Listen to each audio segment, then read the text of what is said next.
પાંડેસરા વિસ્તારમાં શાળામાં નાચવા બાબતે વિવાદ. પાંડેસરામાં 4 વિદ્યાર્થીઓએ મિત્રને માર્યું ચપ્પુ. સુરતમાં ફરી એકવાર સગીરોમાં વધતા જતા આક્રોશની હચમચાવતી ઘટના સામે આવી છે. સુરત શહેરના પાંડેસરા વિસ્તારમાં આવેલી એક શાળામાં નાચવા જેવી સામાન્ય બાબતે થયેલા ઝઘડામાં 4 વિદ્યાર્થીઓએ ભેગા મળીને પોતાના જ મિત્ર પર જીવલેણ હુમલો કર્યો હોવાનું બહાર આવ્યું છે. આ ઘટનાને પગલે વાલીઓ અને શિક્ષણ જગતમાં ભારે ફાળ પડી છે. નજીવી બાબતે ખેલાયો ખૂની ખેલ.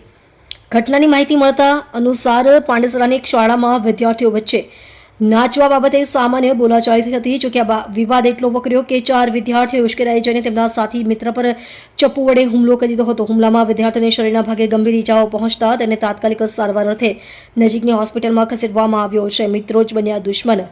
આશ્ચર્યની બાબત એ છે કે હુમલો કરનાર અને ભોગ બનનાર તમામ એકબીજાના મિત્રો હતા. સાથે અભ્યાસ કરતા કિશોરોમાં નજીવી વાતમાં ચપ્પુ કાઢવાની આ પ્રવૃત્તિ સમાજ માટે ચિંતાનો વિષય બની છે. બનાવની જાણ થતાં જ પાંડેસરા પોલીસ કાફલો ઘટનાસ્થળે દોડી ગયો હતો. પોલીસે નોંધી ફરિયાદ.